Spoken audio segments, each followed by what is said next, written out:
Hola, ¿qué tal? Muy buenas tardes. Bienvenidos a la clase de Historia de México, en donde vamos a empezar a platicar sobre el movimiento de independencia.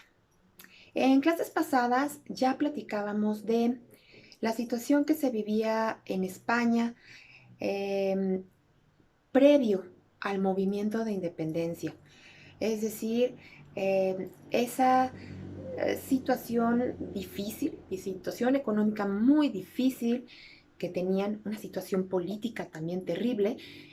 ¿Por qué? Porque tenían el reinado de Carlos IV, pero también las malas decisiones de Carlos IV que hicieron que Napoleón Bonaparte tuviera una intervención, una invasión, probablemente no planeada o no esperada por Carlos IV, pero realmente permitió el acceso de los franceses a España.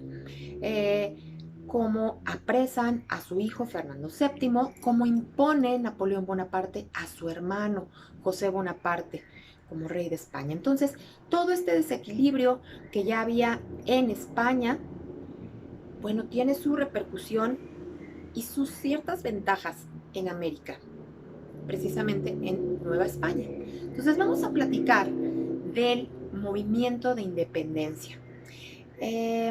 Fíjense bien, para hablar del movimiento de independencia lo vamos a dividir en tres. Ajá. La primera etapa, vamos a recuperar algunos personajes. En este caso es el cura Hidalgo y Allende.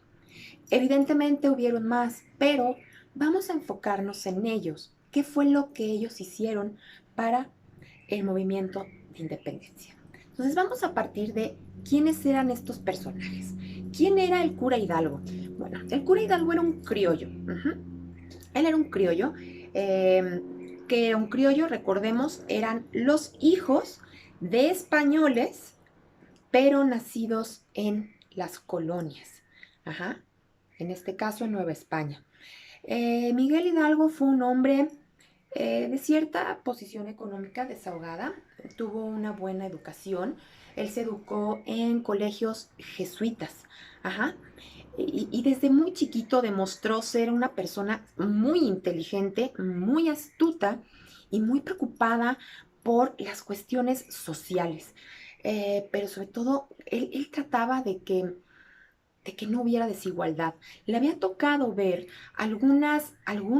muchísimos abusos que había cometido la corona a lo largo de su intervención en Nueva España. Entonces, Hidalgo traía no una enseñanza militar, no era militar, no era un estratega, pero sí era una persona muy inteligente y muy culta. Aquí hay que hacer un paréntesis. Una persona revolucionaria no puede ser inculta, no debe de serlo. Un revolucionario tiene que tener una formación y tiene que haber accedido a ciertos conocimientos. ¿Para qué? Para poder llevar adelante precisamente un movimiento revolucionario. De otra manera, simplemente no va a llegar a ninguna parte y no se van a lograr los fines por los cuales se trata de iniciar o se inicia un movimiento social. Entonces, bueno, Miguel Hidalgo, repito, estudió en colegios jesuitas y se empieza a interesar en el movimiento de independencia. Era una persona ciertamente querida, por el pueblo, sobre todo por los indígenas. ¿Por qué? Porque los ayudaba. ¿Se acuerdan, por ejemplo, que les comentaba sobre el impuesto que tenían que pagar los indígenas por el simple hecho de ser indígenas? En el caso de que no lo pudieran pagar, se les castigaba. ¿Cómo se les castigaba? Con azotes. O sea, eran los azotes. Y dependía el físico y la edad del indígena para que se le dieran más o menos azotes. Entonces, cuando llegaba un momento en que tenían que pagar el tributo y no tenían, Muchas veces Miguel Hidalgo les prestaba a los indígenas, ¿para qué? Para que pudieran pagar completo y que no los golpearan. Entonces, la gente lo quería, la gente lo seguía, era un líder. Ajá. Por otro lado, vamos a tener a Ignacio Allende. Ignacio Allende también era un criollo, pero Ignacio Allende, a diferencia de Hidalgo, él sí tenía una formación militar. Ignacio Allende llegó al cargo de capitán y era un hombre, bueno, la historia lo refiere como un hombre sumamente fuerte físicamente, atractivo físicamente, incluso cuentan algunos historiadores que Ignacio Allende era tan fuerte que podía cargar un toro por los cuernos. No sabemos si esto sea cierto o no, pero bueno, lo refieren como un hombre fuerte, un hombre que hacía deporte, un hombre que tenía una instrucción y una disciplina militar fuerte. En este caso, él era estratega. La primera etapa de la independencia la vamos a entender, entre otros personajes, con estos dos líderes. Hidalgo, por el lado de los ideales de la independencia, y por otro lado, Allende, por el lado de las estrategias militares. Esto obviamente podría sonar maravilloso, una excelente mancuerna, pero no fue tanto así, ¿eh? Llegó un momento que, si bien es cierto, ellos mmm, se en un principio trabajaron juntos para estallar el movimiento independentista, pues también hubo un momento en que el cura Hidalgo también quería poder y Allende también quería poder, y entonces surgieron conflictos. Tan es así que refieren que Allende intentó en varias ocasiones matar al cura Hidalgo. ¿Cómo? Pues envenenándolo, tratando de envenenarlo. ¿Cómo se salvó Miguel Hidalgo del envenenamiento? Bueno, porque había tanta gente que lo quería y que lo protegía, que mucha gente, antes de que Hidalgo probara sus alimentos, lo revisaba. Entonces, bueno, se salvó. Pero sí refiere la historia que Allende intentó matarlo. E incluso cuando se le siguió un juicio a Allende, Allende lo confesó. Uh-huh. ¿Cuándo empieza este movimiento de independencia? Bueno, el movimiento de independencia no estaba planeado precisamente para el 16 de septiembre de 1810. Ajá. Realmente estaba planeado para estallar el 1 de octubre. Sin embargo, alguien delató la conspiración. Ajá. Algún insurgente se le fue la lengua y delató a los conspiradores.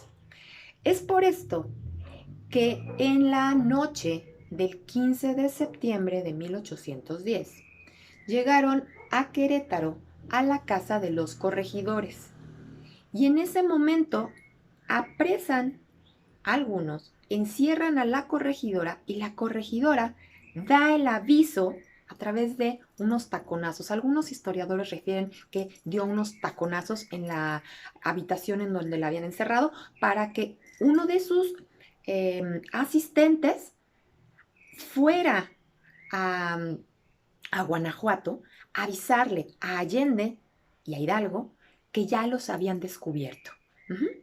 Entonces, bueno, obviamente en esta madrugada salen de Querétaro rumbo a Dolores. Y entonces ahí llegan de madrugada a la casa del cura Hidalgo. Obviamente el cura Hidalgo pues ya estaba durmiendo, todos estaban ya durmiendo. ¿Y qué pasa ese día? Bueno, pues tocan fuerte la puerta, se levanta el cura Hidalgo, obviamente en camisón, y le dicen que fueron descubiertos. En ese momento, él decide que ya no se puede esperar ni a octubre, ni a noviembre, ni a ningún día. Tiene que empezar, tiene que estallar ese movimiento en ese momento. Y es cuando él toma la decisión de irse a la iglesia para llamar a misa. Ajá. Esto ocurre en la madrugada ya del 16 de septiembre. Sale el cura Hidalgo rumbo a la iglesia y él no toca las campanas, él no toca la campana. Ya cuando él llega a la iglesia, son aproximadamente las 5 de la mañana, mucha gente del pueblo, era domingo, era domingo 16 de septiembre, mucha gente pues ya estaba poniendo sus puestos. ¿Por qué? Porque era día de mercado. Entonces ven pasar al cura Hidalgo, se les hace raro y el cura Hidalgo pide al sacristán que toque las campanas de la iglesia. Obviamente, el hecho de que llamaran o que tocaran las campanas de la iglesia implicaba que algo estaba pasando. O sea, no solamente era el llamado a misa, y obviamente un llamado a misa en domingo a las 5 de la mañana, pues no era normal. La gente al escuchar que repican las campanas, se empiezan a agolpar en el atrio de la iglesia, en donde el cura Hidalgo empieza a darles un discurso motivador. Es decir, él tenía que convencer a las personas para que se unieran al movimiento y para que tuvieran una nación independiente y dejaran ya detrás tantos abusos que había cometido la corona. Entonces, el cura Hidalgo es cuando dice y grita que viva Fernando VII. ¿Por qué viva Fernando VII? Fíjense, porque acuérdense que quien querían en España que los gobernara era precisamente Fernando VII, no el hermano de Napoleón, no Carlos IV, querían a Fernando VII. Entonces, de alguna manera, el cura Hidalgo quería, sí, una nación independiente, probablemente reconocer al rey de España, es decir, a Fernando VII, pero ya como una nación, ya no como una colonia. Ajá, que dependía del virrey y que además eran personas de segunda, ajá, tanto para la educación como para el cobro de impuestos. En ese momento empieza el movimiento de independencia. Realmente esta primera etapa no dura mucho tiempo. Esto estalla en septiembre de 1810 y para junio de 1811, es decir, unos meses después, 9 meses después, apresan a Hidalgo y a Allende. Ellos, después de algunas derrotas y algunas victorias, ¿por qué? Porque el ejército que tenía Hidalgo, no crean que empezó muy grande, para nada.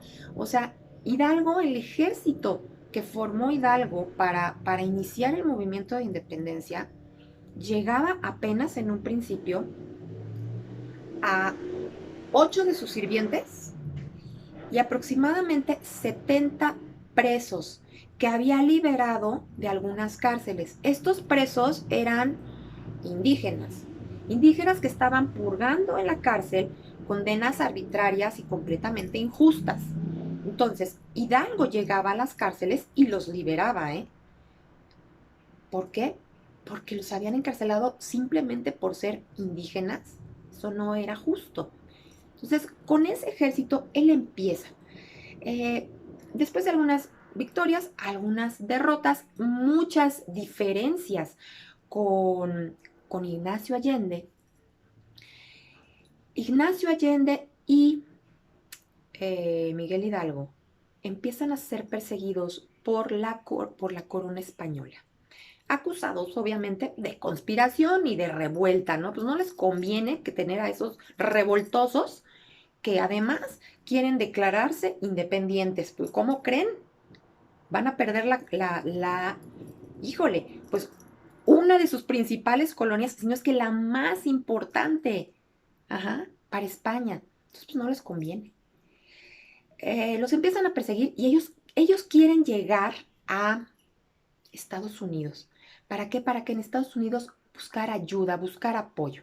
Sin embargo, los apresan. Ajá. Y bueno, a Allende lo ejecutan en junio de 1811 y al mes siguiente a Miguel Hidalgo lo ejecutan igualmente. ¿Qué pasa con ellos? Bueno, El día que ejecutaron a Miguel Hidalgo, refiere la historia que desayunó, sí desayunó, chocolate con leche. Le sirvieron poquito y se quejó. Dijo que no porque lo fueran a matar, le tenían que dar tan poquito alimento, tan poquito chocolate con leche. Refieren también que en el camino a que fuera él fusilado, iba regalando dulces a los militares que lo iban a ejecutar. Y bueno, existen dos versiones. Una que dicen que lo vendaron y le dispararon de espaldas a petición suya, Miguel Hidalgo, y la otra que muere de pie, sí vendado y con una mano en el pecho, como un hombre valiente.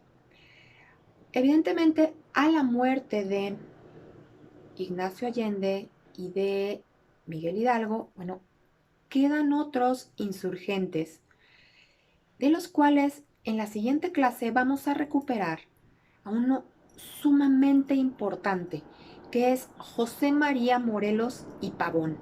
En la siguiente clase vamos a platicar quién fue este héroe de la patria, con una vida muy interesante y que obviamente tuvo a su cargo casi, casi 5 años del movimiento independentista. Por el momento es todo. Por favor, si les gustó el video, regalen un like, no olviden suscribirse a mi canal y compartan. Chao.